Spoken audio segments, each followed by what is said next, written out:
job on it. I think, well, this is kind of par for the course. I seem to have a technique when it comes to grading. The average was an 85%. You won't be surprised that on homework 1, the average was about 85%.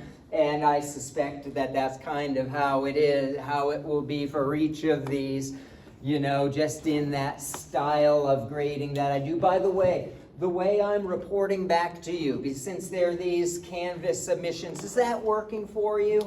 I make a little table in Excel. By the way, my strategy, I don't know, none of you guys are teachers. If you're ever a teacher, grading online homework is like miserable upon miserable. And so one of the things with the online homework that I'm most concerned about is that I preserve consistency, because it's, and so what I do is I put all your names in Excel and across and the problems down, and whenever I find something to comment on, I write it in a Word document, so with the points and stuff, so that anytime I see that same infraction, I have kind of something to just copy and paste, and that's how I try to preserve the consistency. And so I hope that way of reporting back to you the points and how I allocated them, I hope that works for you. If you ever have any suggestions how I can do that better, I'm open. Okay. Yeah. And homework 2 went pretty well, all in all. I mean, granted, I think many of us have realized that this course kind of, there's an expression, it comes in like a lamb and out like a lion, that kind of lulls you into a false sense of security during the first week, when we're talking about sets and equally likely outcomes, but then all of a sudden you start seeing what's really going on there, and the problems get considerably more thought-provoking. I will tell us that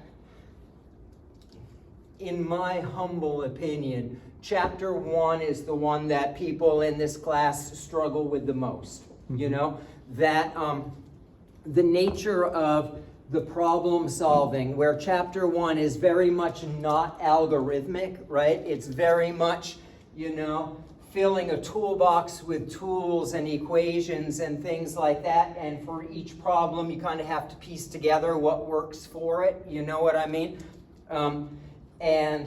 And for those of us, don't take this the wrong way, those of us who've been trained in kind of an algorithmic approach to problem solving, this other side of problem solving has a tendency to kind of smack us in the face, Yeah. So off of that, I do have a question about the structure of the midterm. Okay, well, when we talk about the midterm. Okay. And so, but I will tell you, as we get into Chapter 2 and Chapter 3 and beyond, and we start talking about specific random variables, the binomial, the geometric, the Poisson, it will get more algorithmic as we go.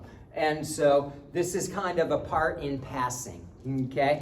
So let's talk about that midterm. Any other question on the homework or anything like that? Let's talk a little bit about that midterm. And so what were you wondering about that? So the structure with the midterm is, because we have this toolbox and we have basically in any math class, will you be grading? Obviously, if you don't get the correct answer, you're not going to get 100%. Do you do partial credit on these problems? Absolutely. Okay. But that comes at a price. Yes. Midterm exam. Okay. Yes. And so probably there's something, usually there turns out to be like 8 to 10 questions on it. Roughly speaking, I haven't even started to write it yet. So 8 to 10 questions, show all your work, partial credits based on the work, okay? And I do, and partial credit is most assuredly your friend, right? And so there'll probably be somewhere approximately 8 to 10 questions, okay? And your expected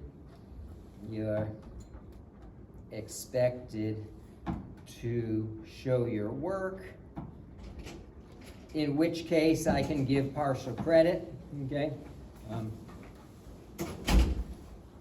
Partial credit is awarded.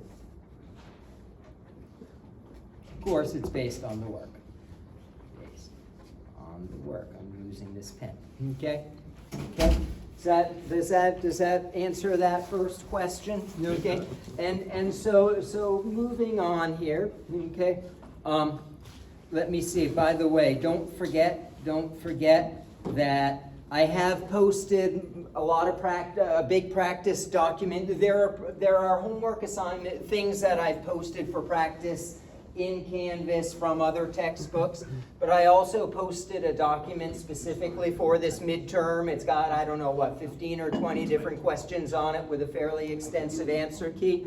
Okay? And so practice is posted in Canvas. Okay, I encourage you to take a peek at that, as you're still getting a sense of how do I ask questions and things like that. What else did I want to say? Furthermore, let's make sure my pens are all dying on me. Okay, you may bring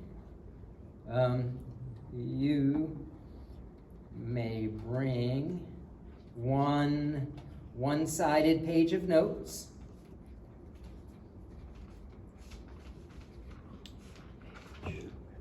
Okay, and don't forget your calculator. Do you have any limitations on the functionality of a calculator? No. Okay.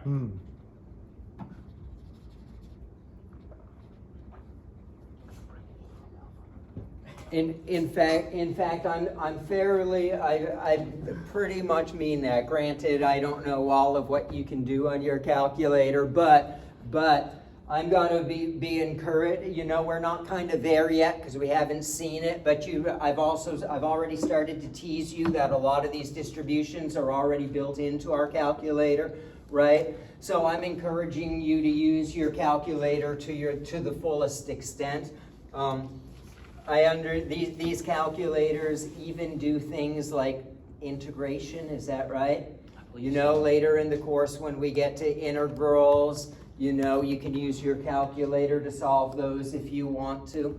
Okay.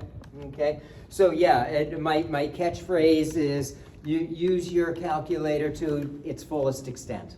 Yeah. Okay. So you get one page of notes. Use it wisely. Okay. Don't forget your calculator. This exam does cover let's see if this works. The exam covers all of chapter 1 and section 2.1. Okay. Let me add a little bit more detail to that. Okay. And so topics. Chapter 1 topics. Let's see.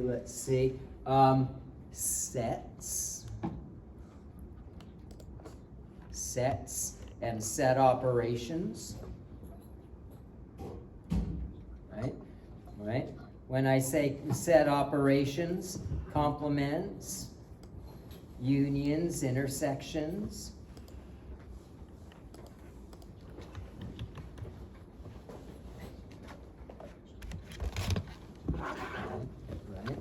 Sets as they pertain to us, the sample space.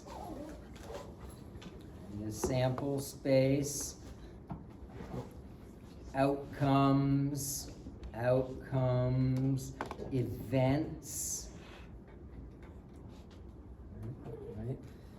Some probability rules. Slow me down if you ever want. I kind of do this in kind of a quick thing, but sample space, events, some probability rules. Okay. In there, I'll add disjoint events. events, complement rules. Good old DeMorgan. Yep, that's gonna come up. Yep. I should put that probably up in sets. De Morgan. I'm also assuming that the null space might be a good thing to review. Yeah. Some null space is certainly in there. Don't forget, if you have two disjoint events, then their intersection is empty, right? Disjoint event, equally likely outcomes. Equally likely outcomes, that could come up. What else? Inclusion, exclusion. Maybe I should put De Morgan down here. Okay. Inclusion, exclusion could be on there, right? Anything else that feels like it's important in those early days? Back when life was easy and we thought this class was a piece of cake. Okay. Let's see. Okay. Those look like sections 1.1 and 1.2. Okay. I should probably add the unity principle. The unity principle, right? Namely, probabilities across all the outcomes sum to 1. At least after normalization. What's that? I said at least after normalization. Well, there's not a probability until you've done that. Okay. Right? Probabilities, that's one of the axioms, right? The axioms is the probability this sample space is 1, right? And so fantastic. That you'll certainly see something teasing us in there. And next comes up the law of total probability and Bayes' rule. Bayes' rule is most assuredly going to be one of the big money problems on this test, right?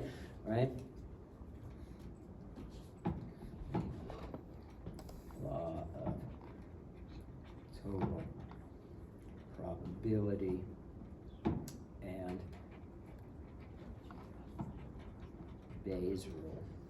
Okay? Yeah. There'll certainly be something where I'm asking us to tease out probabilities of unions in particular, whether they're disjoint cases or inclusion, exclusion, or using complements. Not 100% sure about that. What I am 100% sure about is that the law of total probability and Bayes' rule will be there. Okay? And we talked about independence.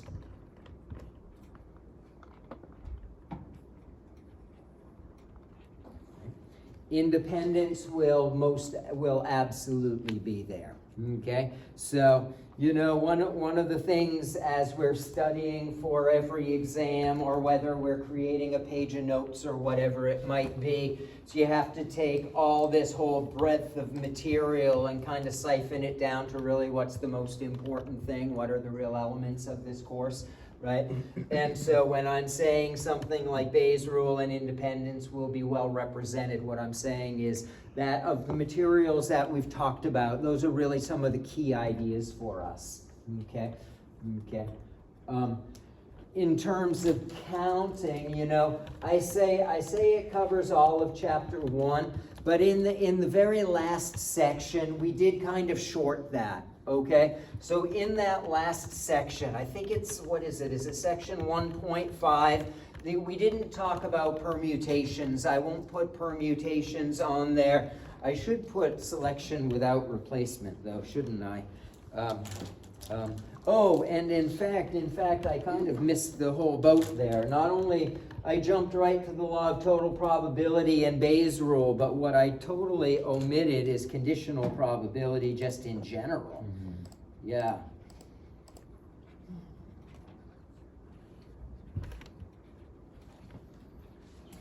And that sits there, really conditional probability ought to be right up here before, because conditional probability, law of total probability and Bayes' rule are both kind of applications of understanding conditional probabilities in general, right?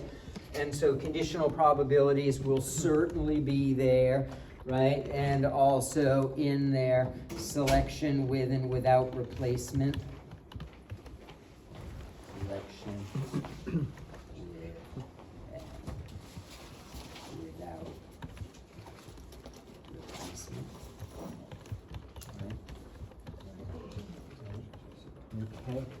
Okay. We feeling okay? Is this is this valuable the way we're doing this? Okay. What else? And by the way, that's a lot of it right there. Okay? And so combinations, okay? From our last section, we've got combinations, okay? Right? In particular, counting branches on a tree, right?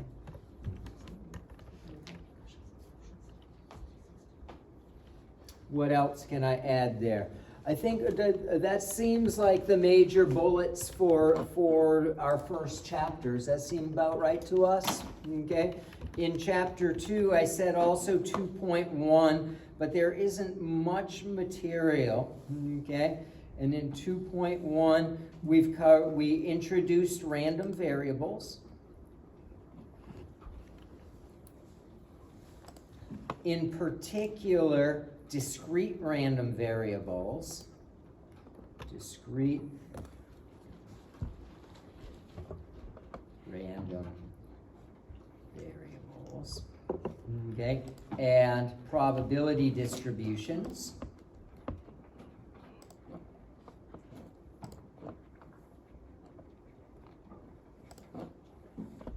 Okay. And the only other thing, and I know this is only part of what's in 2.1, but cumulative probability functions.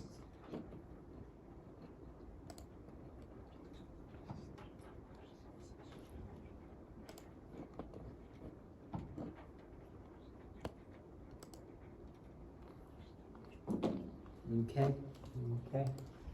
How's that seem? Does that seem? Anything else that we should include? Any other favorite topics you want to include? This is just a question once again about the test itself. We are always drawing pictures and doing charts. Will you provide scratch paper, or are we allowed to bring our own? Oh, I'll provide some. Okay. I'll have some. I'll have plenty of paper. Should we need that? That should not be not be an issue. Okay. Anything else we should chat about the midterm itself? Do you curve? Depends on how you do. The answer is, I already told you that I have a sweet spot grading, and the average is usually right around blah blah blah. So the answer is no. Right. But to be quite honest, as I get on my soapbox, I have a feeling, my sense is that instructor who says they never curve is indirectly saying that they're incapable of writing a bad question. I am very capable of writing a bad question. If there's something that ever warranted a curve, yeah, of course. That's fair. I'm capable of providing a bad answer. There you go. Okay. Good. Well, we brought up the topic of independence versus disjointness or mutually exclusiveness. Let's chat about that. Okay.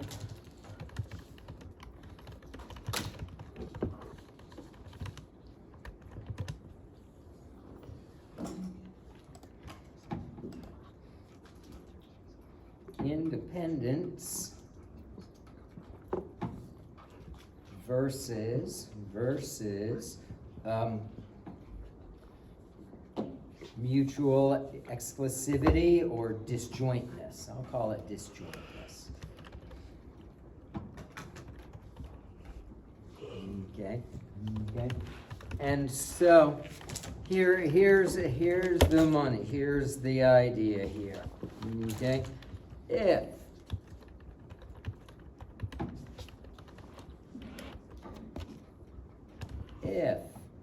A and B are disjoint, then they are dependent.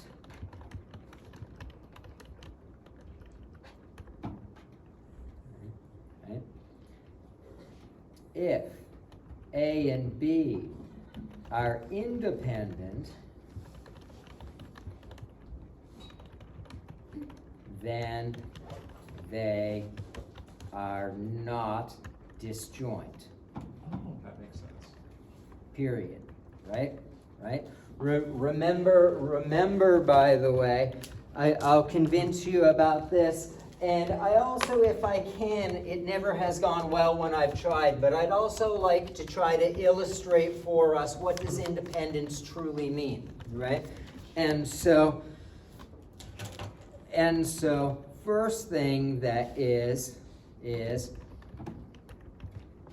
A and B are independent if the probability of A given B is the probability of A. In other words, the occurrence of B does not affect the probability of A. Probability of A, right? And let's know that independence or dependence is not a cause and effect statement, right? If A is independent of B, then B is independent of A. If A is dependent on B, then B is dependent on A, right? Period. And so all of these are equivalent. Each of the following are either all true or all false. Right? The probability of A given B is equal to the probability of A. The probability of B given A is the probability of B, right? Both of those imply independence using this definition up here. And the probability of A and B is the probability of A times the probability of B. Okay? Okay? So if A and B are independent, then all three of those are true, period. If A and B are dependent, then all three of those are false. Done. Okay? Okay? Right? Right? And so, let's take that a step further. Right? Let's assume, let's let A and B be events with non-trivial probabilities. When I say non-trivial probabilities, they're not the probability isn't 1 and the probability isn't 0, right? Right? Where the probability of A is not 0, probability of B is also not 0. Okay? Right? Right? Assume A and B are disjoint. Okay? Okay? So, if A and B are disjoint, what's the probability of A given B? 0.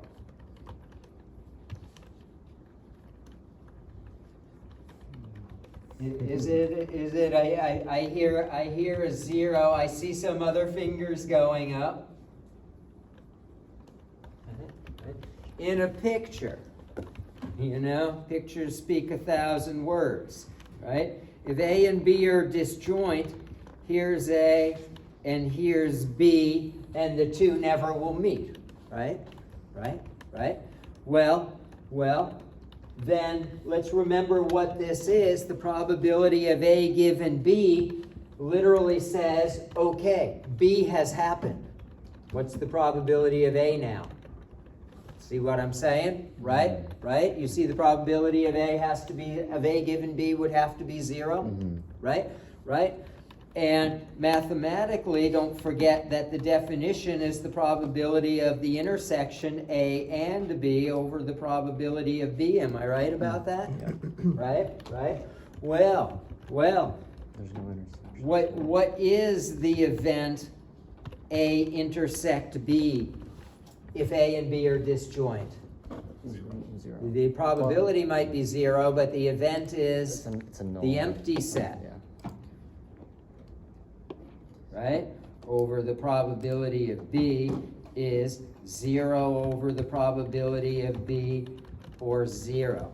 Could A and B be independent? No. No, because the probability of A is bigger than 0. Probability of A given B is 0. What's the rule say? They're only independent if that probability gets preserved.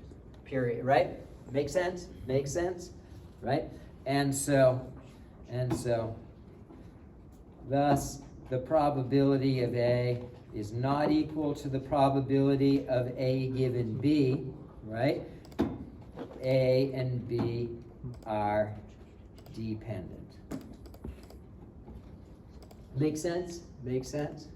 Okay, so just to verify, you said that they are dependent and therefore they are conditional, however, they just don't happen to share in Say that again? Sorry, I started as well. So because they are dependent, they are still conditional, correct? They're sure. And therefore, they just so happen to not share an intersection, but they do still share some kind of relevancy to the other event happening. They might, for instance, suppose you had a survey and people were asked to pick their one favorite soft drink, right? Given somebody chose their favorite soft drink was Coke, what's the probability their favorite soft drink is Pepsi? You see what I mean? Even though 30% of the population might prefer Pepsi for that individual, that probability is 0. That's what that picture is showing us. Now, so clearly, and I don't mean clearly in an I'm telling you so way, but disjointness certainly invalidates independence, right? So in other words, if A and B are independent, then there can't be disjoint, right? Which means they must have some overlap, right? And so,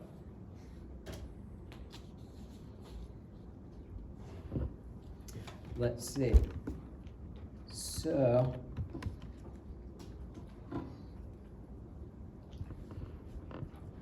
if A and B are independent, then they must have some overlap, right? i.e., A intersect B is not the empty set. Okay?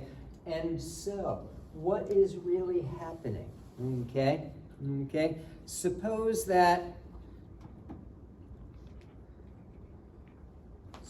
I'm gonna do this with numbers, so a proof this does not make. But let's say A and B are independent, right? And I don't know. The probability of A is equal to 0.5, and the probability of B is equal to, I don't know, how about 0.4? Okay.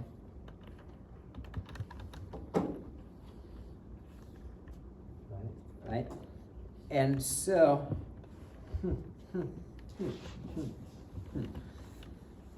so by the way, let's see.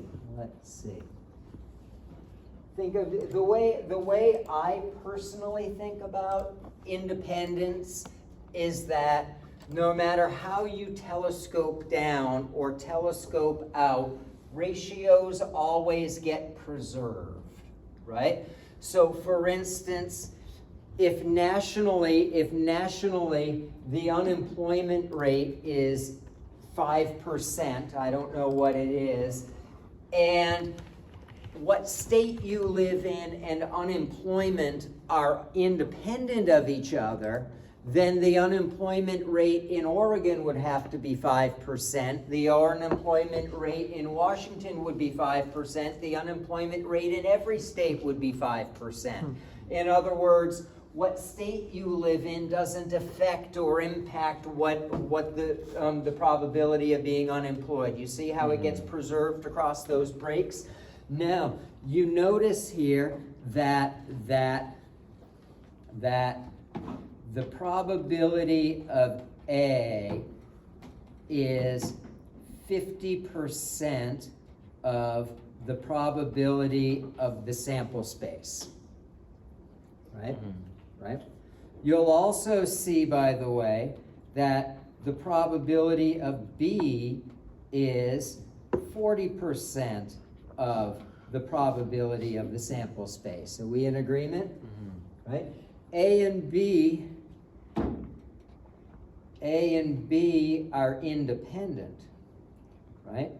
So the probability of A and B is the probability of A times the probability of B, which is, what is that? Is that a 0.2? Yeah. You agree with 0.2? 50% of Right. 4. 0.2. So, just like we express the probability of A as 50% of the sample space, what percentage of event B, what percentage of event B is shared by A?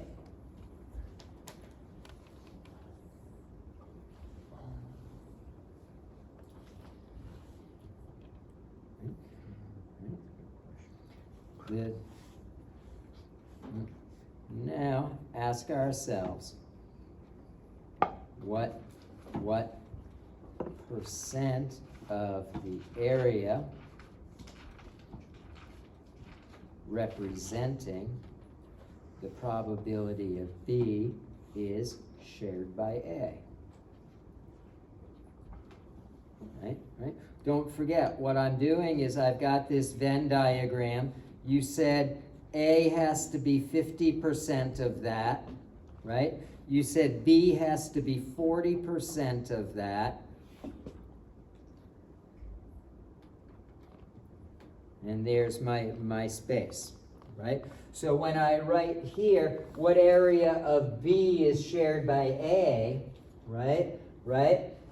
Well, the only way A and B can be shared would be in that intersection, am I right? Right? And so you notice the probability of A intersect B is what percentage of the probability of B?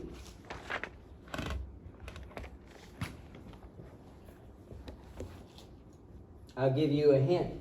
Probability of B is 0.4. The probability of A and B is 0.2.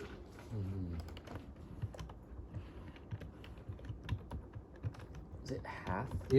Is it half? Do we agree that it's half or 50%? Right? 50%. Furthermore, the probability of A and B is what percentage of the probability of A? Not point. Now the probability of the intersection is still 0.2. Probability of A is 0.5. 40%? 40%. You see, probability of A, that A is half of the sample space. A shared with B is half of B, right?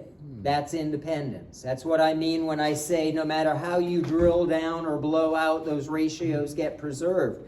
You notice that B is 40% of the whole sample space, and B is 40% of A. Do you see what I mean here? So, if I drew if I drew that correctly, whoops, then that oval I made for A has half the area of omega, right?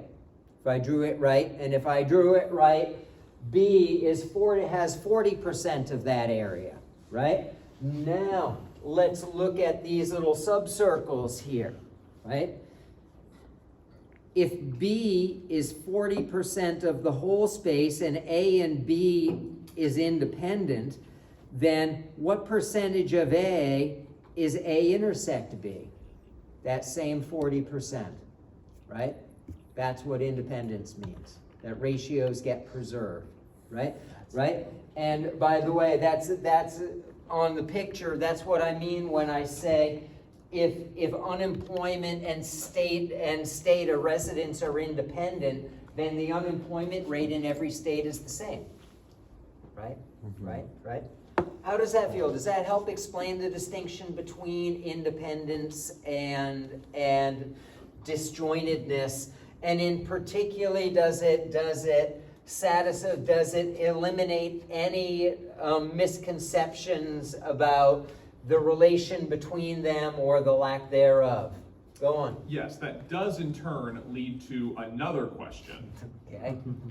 When we were doing inclusion-exclusion, we were given problems that had that same overlap, Yeah. but the overlap in the middle did not equal A times B. Well, then they're dependent, Okay. right? Right? Right? So suppose that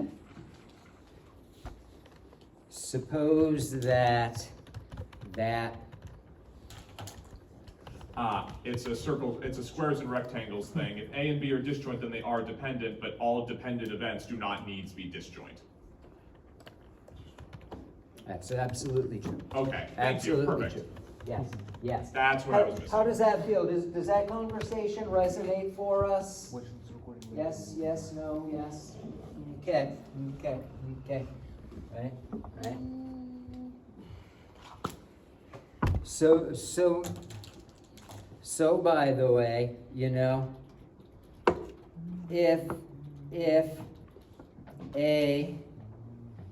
the probability of A is 0.5 and the probability of B is 0.4 and A and B are independent, right? Then the probability of A and B, right? Oh, so by the way, if A and B are independent, what's the probability of A given B? Got right to the chase there. Probability of A. Right? 0.5, right? Everybody's happy with 0.5 there? Right? That's right. That's Five, basically what that right? is. Which, by the way, is the probability of A and B over the probability of B. So that's where that, A intersect B must be 50% of B. That preservation, right? Right? And so then find the probability of A or B.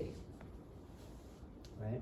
Well, that's the probability of A plus the probability of B minus the probability of A and B, but that becomes the probability of A plus the probability of B minus, now if they're independent, that's the probability of A times the probability of B, right? Or in other words, 0.5 plus 0.4 minus 0.2 or 0.7. Okay? Okay. Sound good? Does that help? Does that conversation help? Okay. Okay. Thank you. And if, oh, I wish I could, oh, I can remember. Yeah, yes, yes. And, right, if, another example, if the probability of L is 0.12 and the probability of R is, what did I use, 0.08, and the probability of L and R is 0.05, right? Where, by the way, L, you know, whatever, L and R can be anything you want, but L is the probability a house has lead water problems. R is the probability they have, what was it? It was radon in the basement or something like that, right? Right? Right? Right? Then are L and R independent? No. Yeah, I feel it. Are L and R independent? Because Right? 0.00. Right? Don't forget, L is a household has lead in the water. R is a household has radon in their basement.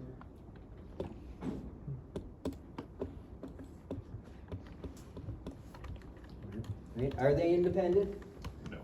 I would think so. They're You're one's you- coming from the ground and the other one is rusting of pipes. One is coming from the ground, one is rusting of their pipes, but dependence and independence isn't cause effect, right? And so, by the numbers, are they independent?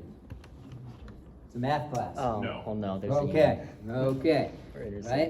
right? Well, the probability, it is the probability L and R, is it equal, question, to probability of L, probability of R? Well, 0.05 equal, question, 0.12 times 0.08. Well, I'm guessing that they're not equal to each other, right?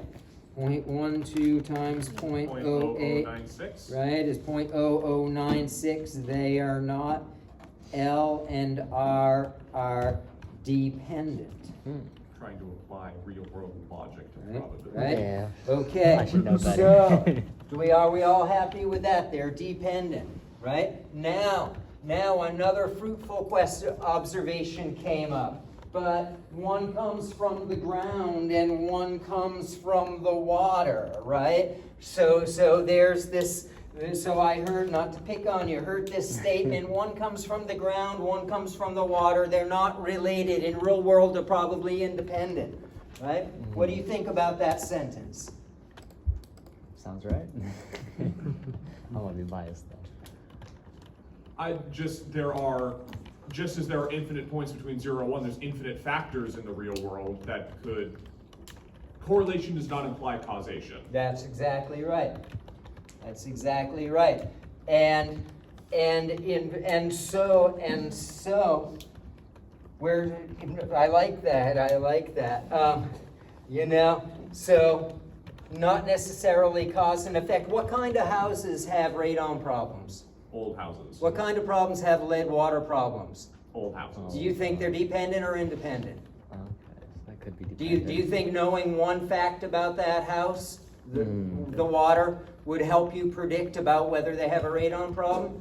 I think the answer is probably yes, and I think in real life there probably would be a a correlation between them. That's why I wanted to tackle that, because your thought process was very much, this is causing this, or this is causing that, one way or another, but really there might be another masked factor out there, right? For instance, daily temperature in Portland and daily temperature in London are probably very highly correlated, right? But it certainly isn't because one causes the other or vice versa. It's because they both happen to be in the northern hemisphere, relatively similarly located near an ocean, right? Yeah. Right? You see what I'm saying there? Yeah.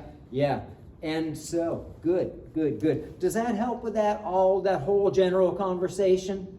Fantastic. Yes. So in larger surveys and statistical studies with very large data sets, does that mean you can look at the numbers and say that they are correlated even if you have no idea why? Yes. Okay. Yes. Now we're all scientists, right? I mean, I should certainly hope that every theory that comes out from the mathematics, there's also an effort to explain it in terms of natural phenomena. The two should coincide. But yes, you know. And in fact, don't forget that a lot of the aim of probability and statistics is to determine whether things are correlated in one way or another, you know.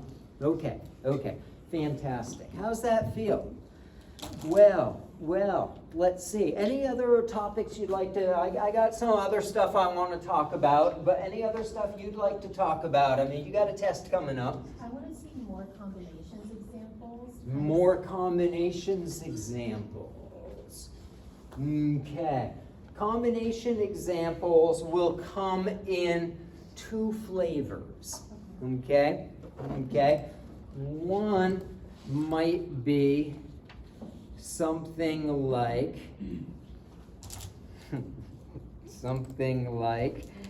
let's see. There are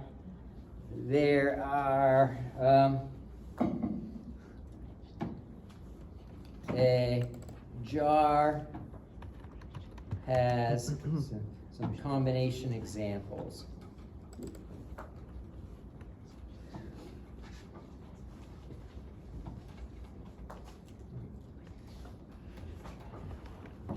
I got to start that again, sorry. Okay. Wow, Andy. Goodness. Combinations.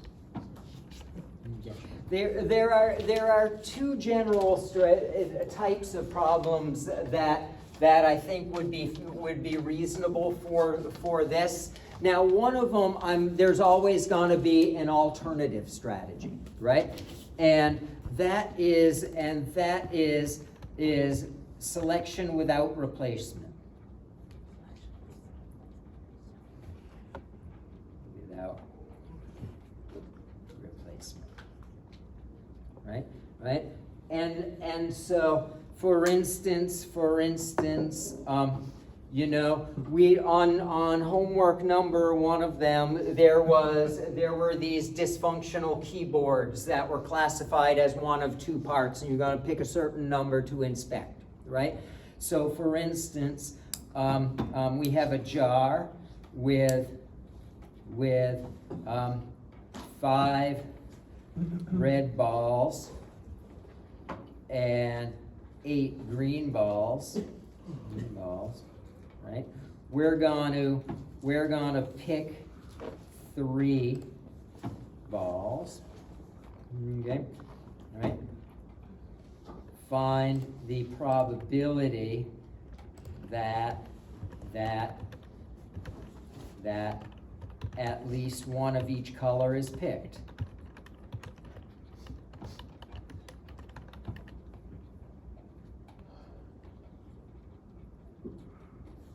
Okay, look eerily familiar. Okay, yeah. Well. By the way, trying have you noticed, did you notice that trying to answer that directly might have become a nightmare, particularly with those 25 keyboards or however many there were, right? Right? Complements would have made that problem much more straightforward, right? Because what's the complement of at least one of each is selected? All of one is selected. All of one, And right? there's only 2 branches Right? where that happens. Right? And so the probability of one of each color is 1 minus the probability that they're all red, right? Minus the probability that they're all, what are we doing, green, right? Now, let's be clear here, okay? We could view these as sequences, right? Right? But let's use them as sets right now, okay? And in terms of sets, right?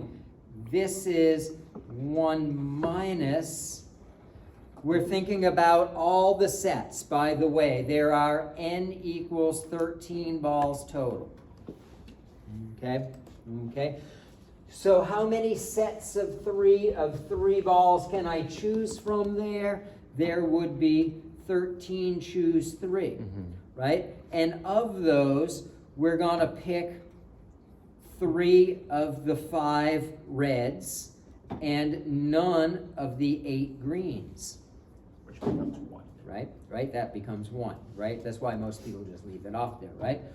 Or we're going to choose none of the reds and 3 of the greens. Do you like that problem? Does that make sense for that? Right? Now, could we have done this a different way? The answer is yes, right? The answer is alternative. Consider sequences without replacement. Right? Because, right, 1 minus, what's the probability that they're all red? Well, the first one is red, the second one is red, the third one is red. Right? What's the probability that they're all green? Well, the first one is green, the second one is green, the third one is green. Do you see what I mean? Right? You can view it in terms of sequences, like your tree diagram, or you can view it in terms of building sets. Okay? I will tell you, a question like this, I will frame it in a way that either of these are equally reasonable to do. Okay? Okay? Right? Does that problem type seem okay?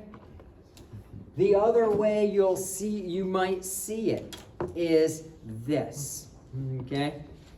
And in particular, okay, combinations. Option 2. And would this be like the radar problem we had with this last homework? The radar stations? Yeah. Probably, yes. Okay. Counting branches. Right? Yes. And so, suppose, oh,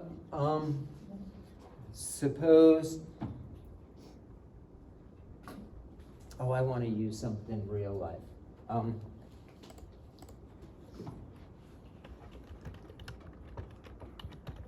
Suppose that 30% of tax filers ask for an extension. Have I already done that? Yeah. That's all good. We like taxes. It's a different or fiscal year. Could be a different it's early enough in the season. Actually, I should pull out my Super Bowl examples. Okay. Yeah. Okay. Right. But don't forget that any example is simply a model of infinite number of different types of scenarios, right? Right? If we randomly select 8 tax filers, what's the probability that 4 of them request an extension?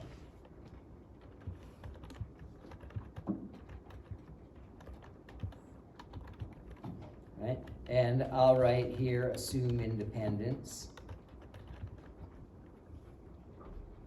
In other words, one tax filer's choosing for an extension doesn't affect any other tax filer's request. A pretty fair assumption here, particularly since there are millions and millions of tax filers and I'm only picking 8, right?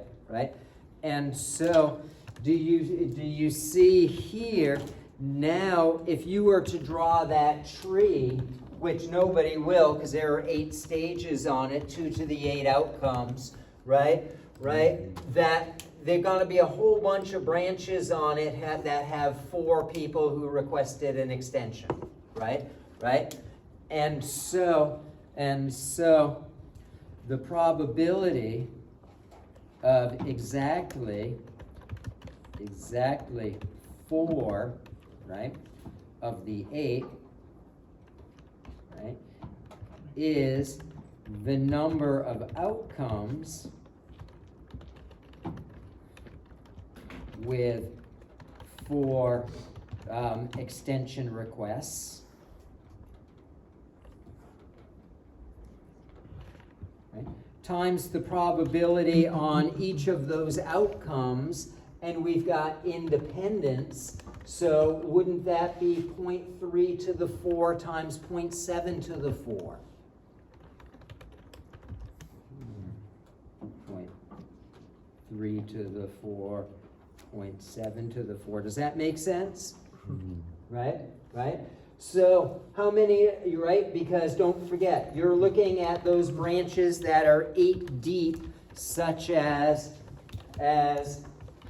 this person filed for an extension, this person did not, this person filed for an extension, this person did not, filed for an extension, did not, and did not, right? What's the probability of that particular outcome?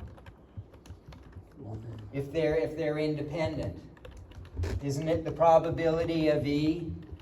The probability of E raised to the 4th, because you got 4 of them and they're independent, times the probability of not E, also raised to the 4. Right? But yet that's only one particular mapping. There's a bunch of those mappings, right? And each one of those mappings would have this same probability attached to it, right? How many of those mappings are there? Let's go to Pascal. Let's go to Pascal. You got to draw a couple rows there. 8 choose 4, am I right? 8 choose 4, right? Alternatively, you could use 8 choose 4. Alternatively, you could. 8 choose 4, 0.3 to the 4, 0.7 to the 4. Right? How does that help kind of see those 2 parallel ways that we've seen it? By the way, I don't know, there's only X amount of time to take this test. By the way, it'll be the whole class period. I really try to not write something that's 2 hours long, but what I can tell you is the probability of a problem like this is probably like 0.95. The probability of a problem like this is probably like 0.6. Okay, but are those events independent of each other, or? Yep, which means you could get both. There you go. So in the counting branches, each branch is unique, so order does matter. on that tree. on that tree, so you On- can't, on because that it's not, tree. as opposed to the combinations, which is, the question is, at least one ball of each color, you don't care which branch it is, as long as it is a branch in which at least one of each Well, color is. in okay. both cases, we're collecting them. Okay, In both cases, we're collecting and counting the probability, the number of branches that have that particular trait, right? Right? Okay, okay. How's that feel? You guys ready for a break yet? yeah. Let's take a break. Let's take a break. Let's see. Let's go till about 1:15. We'll come back. We'll try to do a few more things. Okay. By the way, good conversation today. It makes more sense now. I could see how they become dependent by radon and lead. You the see, old when house. you think about it, yeah. You know, so I would almost, now I don't know anything about it, you know? Yeah. But I would almost think if a house tests positive for radon, it might get flagged for a number of other things, you know, that, Yeah. like old houses experience. Asbestos and You just know, like exactly, everything yeah. under. Because that means it's probably not up to code. Yeah. This is The the It 1960s. was. Oh, what? You know, like, Yeah, Show me the the code pictures. changed. like all that lead in our paint, that used to be the best ever. I have this. But it was so Then this is one bright. more. Yeah, And it tasted so good. yeah, yeah. They're gonna do it. I don't want them. Clip jumper на Right. CR5 потому что у него есть базука. Понятно? Вот смотри, я тебе покажу.